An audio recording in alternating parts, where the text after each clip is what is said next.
سلام دوستان عزیز، توی این قسمت آموزش یک مدل دیگه از گل‌های استانبورک رو داریم که گلبرگ‌هاش به این صورت با منجاق و سیم کار شده و میشه از این گلبرگ‌ها هم به صورت توخالی و هم دوخته شده روی تور توی تزیینات مختلف و ساخت گل استفاده کرد.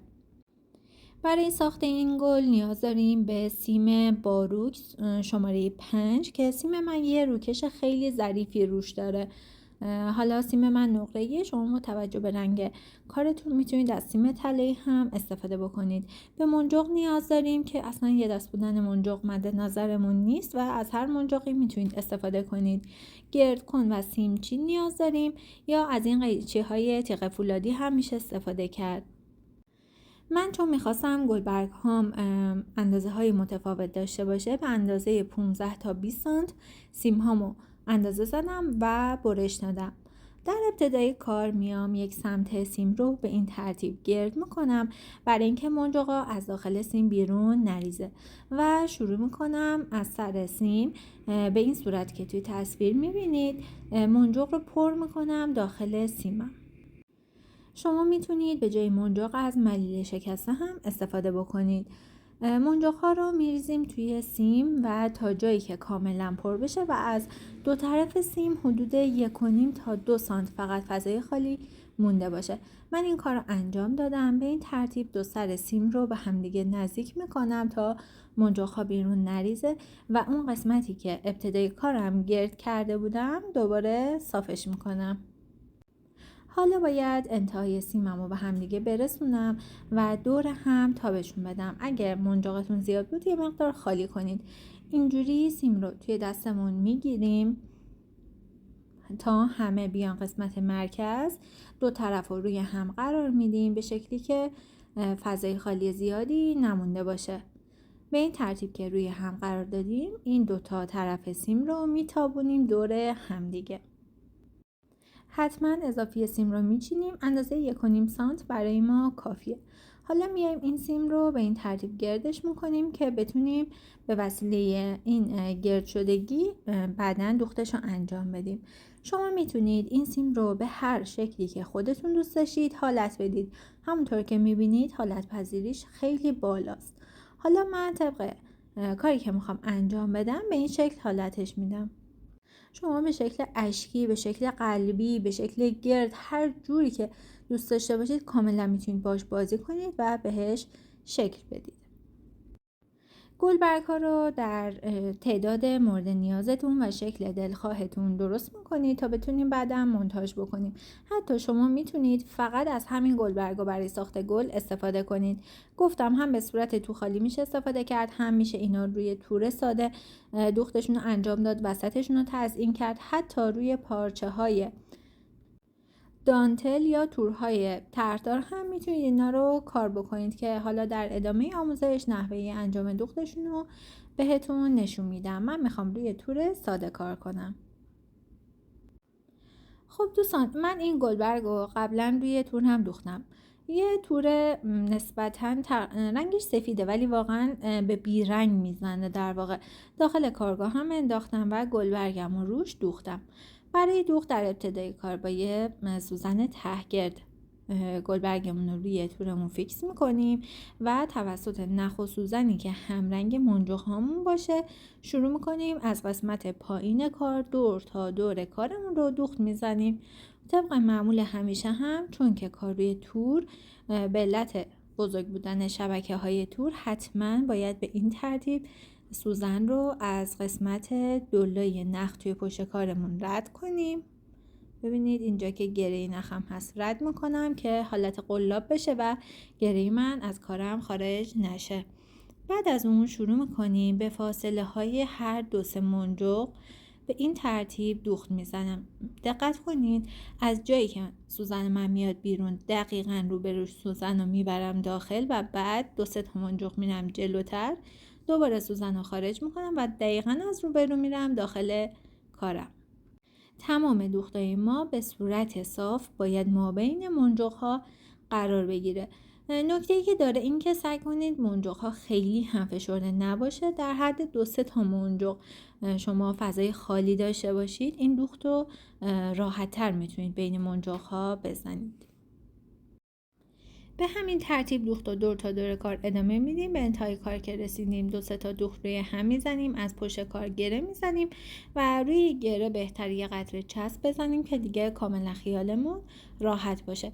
پشت کارم بخواید ببینید به این صورت دوختمون دقیقا میفته زیر منجاقا و هیچی دیگه از روی کار مشخص نیست. بعد از اینکه دور گلبرگ ها رو ما دوختیم، حالا میتونیم توی این مرحله هر نوع تزییناتی که مایل باشیم وسط گلبرگ ها انجام بدیم. میتونیم هم به همین صورت ساده ازشون استفاده بکنیم. این قسمت دیگه کاملا سلیقه‌ای هستش.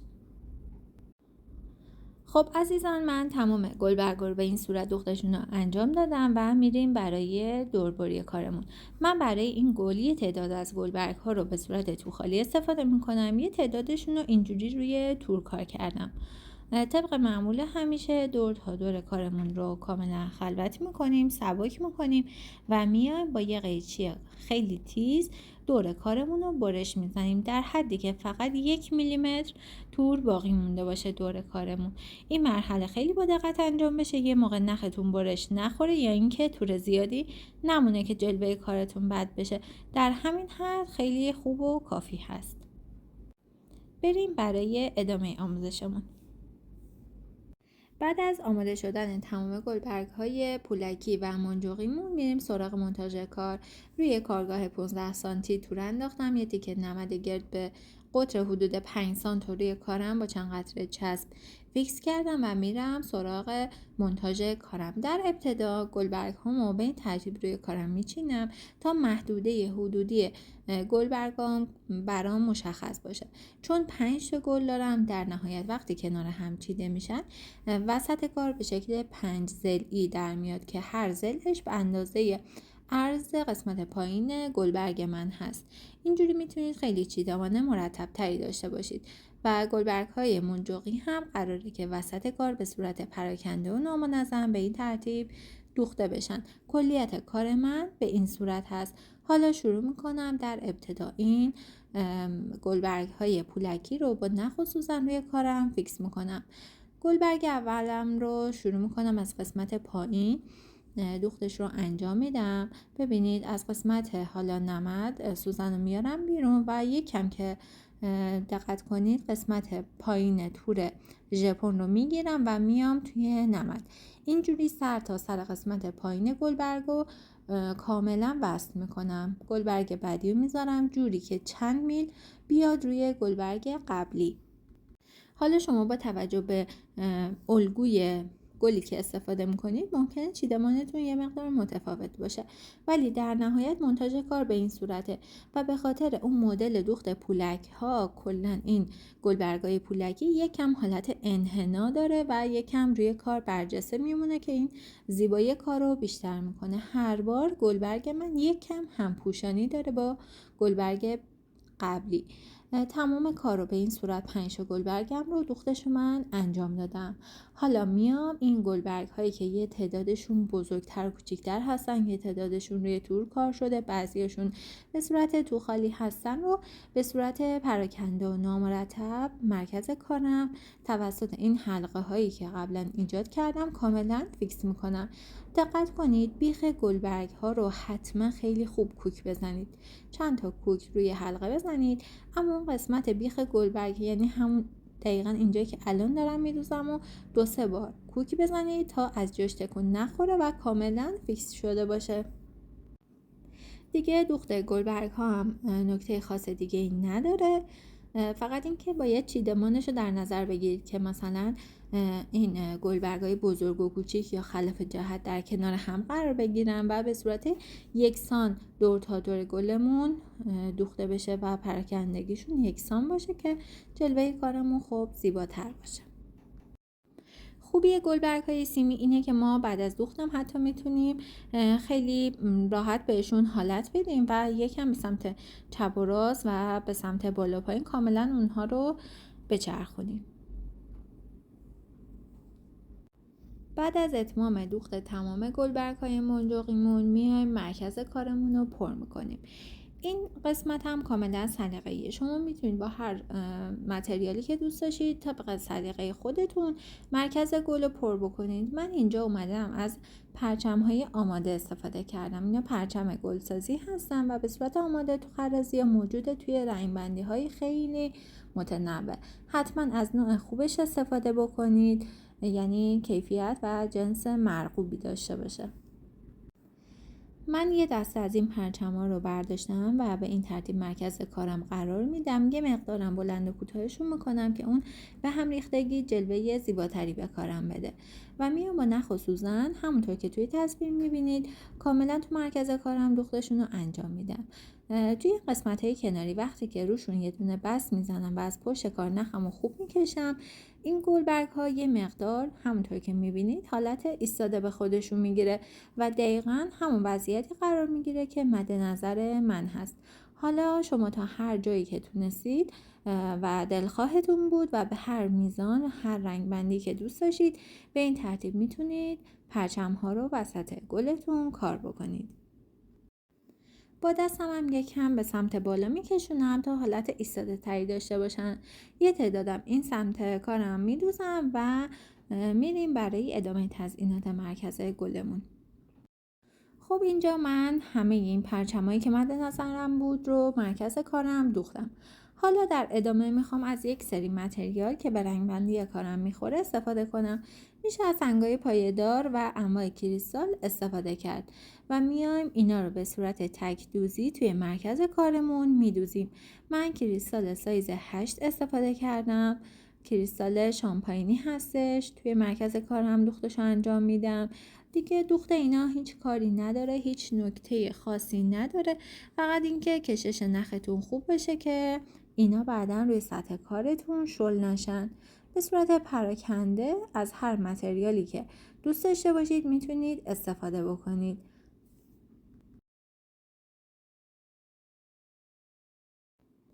در ابتدای کارم متریال درشتم رو میدوزم، بعد میام اون فضاهای خالی که مونده با متریال سایز مثلا یه مقدار سایز کوچیکتر پر میکنم. بعد دوباره فضاهای کوچیکتری که مونده با متریال با سایز یه مقدار کوچیکتر پر میکنم.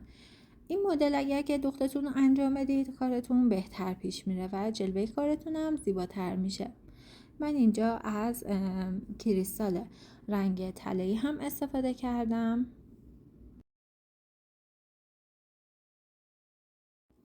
در ادامه میام و چند تا مروارید رو میدوزم. مروارید سایز 6 هستش که روی کارم دوختم و مروارید سایز 4 رنگ شیری رنگ هست که به رنگ بندی و تم کارم کاملا میخوره. فقط متریالی که انتخاب میکنید دقت کنید توی یک طیف رنگی باشه.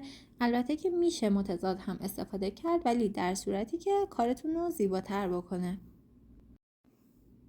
در نهایت دوخت مرکز کار منم به اتمام رسید و همونطور که توی تصویر میبینید کاملا اینجا من متریال دوختم که هیچی از اون سیمایی که زیر کارم بود اصلا پیدا نباشه. میتونید حالت گلبرگا رو توی تصویر کاملا مشاهده کنید که تمام اینها حالت پذیره و من میتونم که کاملا بهشون شکل بدم هر جوری که خودم دوست داشته باشم.